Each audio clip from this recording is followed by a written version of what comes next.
Salve, salve, amigos da astronomia em todo mundo! Meu nome é Sérgio Sacani, sou editor do blog Space Today.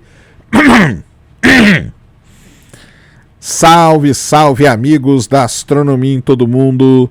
Meu nome é Sérgio Sacani, sou editor do blog Space Today e você está assistindo a mais um Space Today TV. No programa de hoje vamos ver que observações feitas com o VLT, o Very Large Telescope do ESO no Chile, mostraram que o 3I Atlas, ninguém mais fala do 3I Atlas, eu sou a única pessoa, nem o cara que encheu o saco por conta desse 3I Atlas fala mais dele, mas eu tô aqui falando. Por quê? Descobrimos que o 3I Atlas pode ser mais velho que o Sol.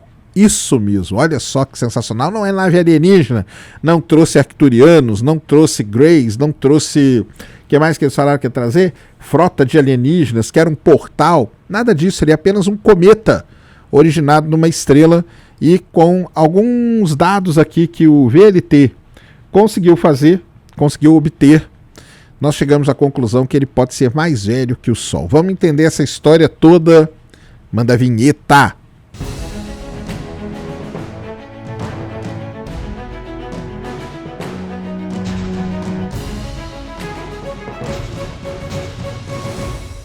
Muito bem, pessoal, vídeo novo aqui no canal. Antes do vídeo começar, você já desce aí, já deixa o seu like, já se inscreve no canal para você não esquecer durante o vídeo e para ajudar a causa da divulgação científica no Brasil. Vamos falar de quem? Vamos falar do 3I Atlas.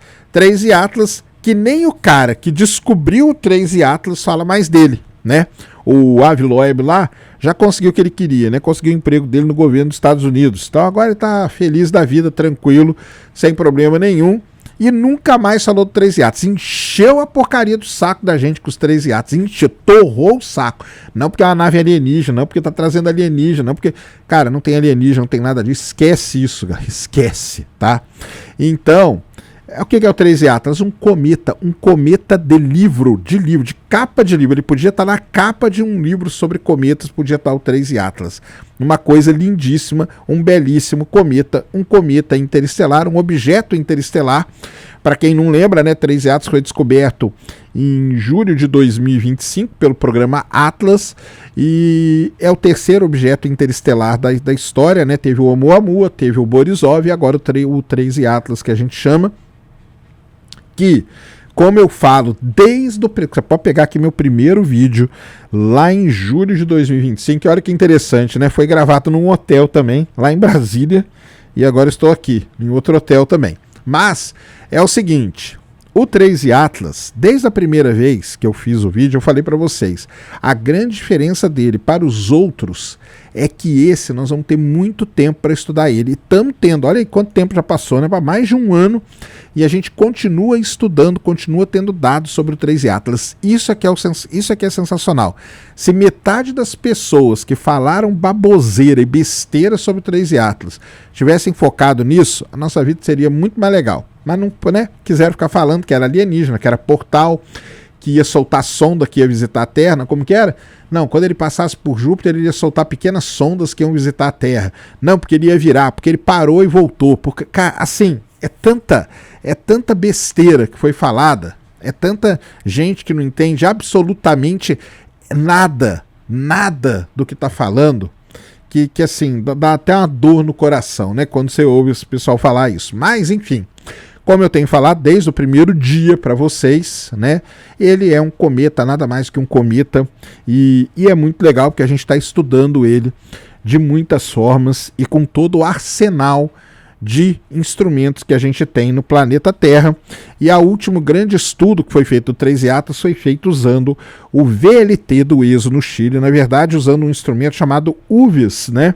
Um instrumento que conseguiu medir as proporções de isótopos de carbono e nitrogênio em moléculas de cianeto que estão presentes ao redor do cometa. Por que medir isso? Tem um porquê.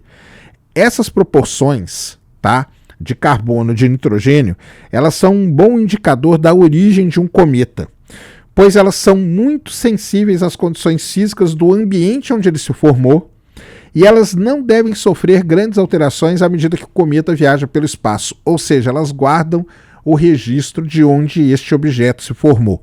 Então, se você estuda esse tipo de molécula, né, esse tipo de isótopo, você tem uma ideia de onde o objeto se formou, beleza? Os cometas, o que sempre assustou o pessoal, e eu sempre expliquei que isso aí não era para se assustar, é que ele era muito diferente dos cometas do sistema solar. Isso é meio óbvio, né?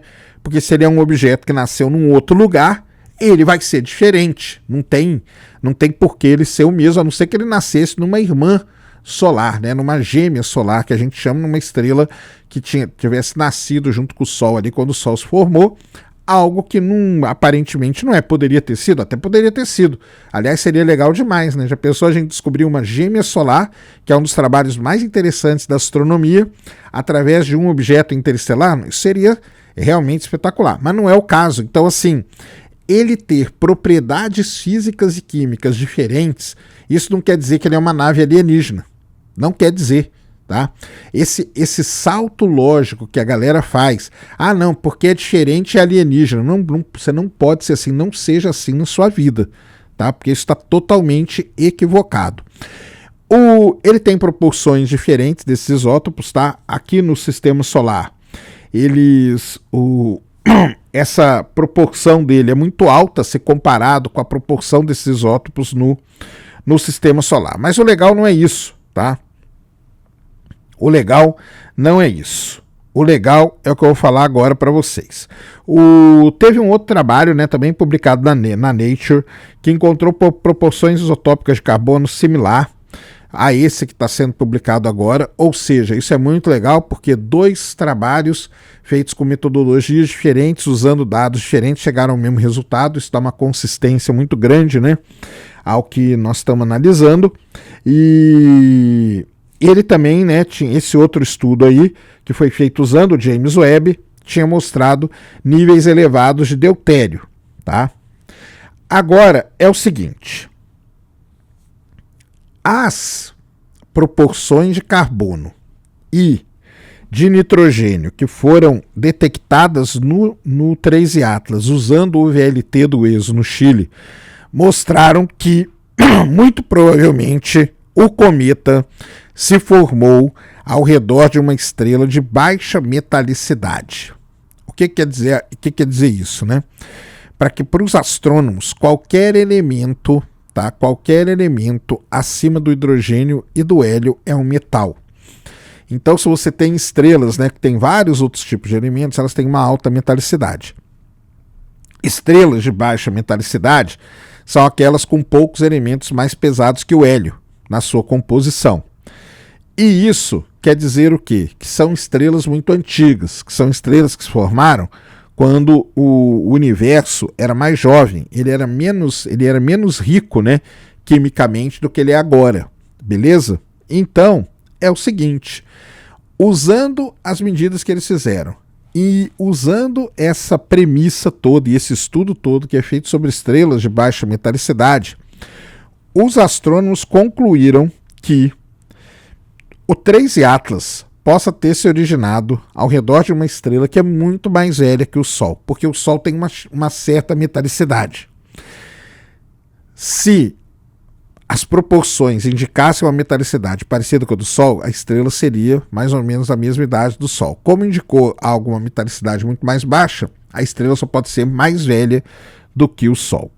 Por isso, né, que o 3I Atlas ele é uma oportunidade intrigante, empolgante da gente investigar a composição de outro sistema planetário. E é isso que essa galera não se tocou. Preferiram ficar falando besteira por aí, que era uma nave alienígena, né? E uma outra coisa muito legal, ele é um objeto que se formou muito antes mesmo do nosso sistema solar existir. Olha só que interessante. Quando o 3I Atlas se formou, não tinha nem nosso sistema solar. E agora a gente aqui, no nosso sistema solar, consegue ver esse objeto e estudar ele e tirar foto e tudo mais. Então, assim, é muito, muito legal. Vários estudos já tinham apontado para isso. Tem um estudo muito interessante, tá? Feito pelo 3I Atlas, do 3I Atlas também, que apontou que ele possa ter até o dobro da idade do Sol. Tá? O Sol aí tem na casa dos seus 4, 5 bilhões de anos, quer dizer que o 3 Atos pode ter a casa dos 10 bilhões de anos de idade. Olha só que interessante, tá? O que está acontecendo agora é o seguinte, o tempo está passando, o 3 Atlas está ficando muito longe, tá? Ele está se afastando, obviamente, do Sol, está continuando sua viagem, né? Ele não parou, não deu volta, não fez nada disso, né? Então o 3 Atlas ele está ficando cada vez mais longe, ele vai ficando cada vez mais apagado e agora vai ficar mais difícil da gente ter estudos, beleza? Então as próprias observações do VLT, os pesquisadores anunciaram que elas já estão chegando ao fim sobre o 3 Atlas, porque vai ficar muito complicado de fazer qualquer tipo de observação. A gente tem duas coisas muito legais sobre objetos interestelares. Vai ter o ELT, que é o Extremely Large Telescope. Esse observatório pode ser que descubra, que observe mais objetos interestelares e por mais tempo também. Se a gente tiver a sorte de pegar igual o 3 Atlas entrando no sistema solar, o ELT vai ter a chance de observar ele por muito mais tempo, porque vai ser muito maior que o VLT. E além disso, nós temos o Vera Rubin. O Vera Rubin que começou a funcionar semana passada, né? Eu fiz o vídeo aqui para vocês, vão lá para vocês assistirem. O Vera Rubin começou sua atividade e existe a expectativa de que o Vera Rubin possa descobrir até um objeto interestelar por mês. Então essa é a expectativa que a gente pode ter a partir de agora. Então estamos nessa aí. E o 3 Atlas, um cometa interestelar mais velho que o Sol, mais velho que o próprio sistema solar, mais velho que a Terra. Olha só que coisa interessante. Então é isso, né? Como eu falei, ninguém mais fala do 3 Atlas, por quê? Porque perdeu, né? Perdeu o hype, né? A galera gosta. A galera, pessoal, é o seguinte, eles gostam de confusão, né? Eles gostam de clickbait, de coisa que não leva a nada, que é ficar falando que o negócio é uma nave de outro mundo cheia de alienígena dentro, né? Eu queria que todo mundo viesse agora e falasse, cadê os alienígenas? Cadê o portal que ia ser? Não, o 3 Atlas é um portal. Ele vai passar perto da Terra, vai abrir um portal e vai acontecer. Cadê isso? O problema é que vocês também não vão cobrar dessa galera depois, né? E aí fica sempre o dito pelo não dito. Mas tá tudo bem, nós continuamos aqui. E nem o Aviloeb, né, fala mais do 3 Atlas. Nem ele fala mais do 3 Atlas. Encheu o nosso saco e não fala mais. Mas agora a gente continua. Porque, como fala aqui na própria reportagem, nos próprios artigos que ainda saem do 3 Atlas, ele é uma grande oportunidade da gente estudar algo muito mais antigo que o próprio Sol, que o próprio Sistema Solar. Beleza? Esse então era o vídeo que eu queria trazer aqui no canal para vocês agora. Espero que vocês tenham gostado. Se gostou, já sabe, aquele tapa no dedão, aquela voadora com tudo no peito do like. Isso ajuda pra caramba o vídeo, o canal a ganhar relevância. Nunca se esqueça do pacotão youtubístico, compartilha, favorita, se inscreve no canal se você ainda não é inscrito, deixa aí nos comentários o que você quiser saber. Tamo junto diuturnamente na luta contra a má divulgação científica no Brasil e contra a anemia na divulgação da astronomia no nosso país. Mais uma vez, meu nome é Sérgio Sacani, sou editor do blog Space Today e você acabou de assistir a mais um Space Today TV. Fui.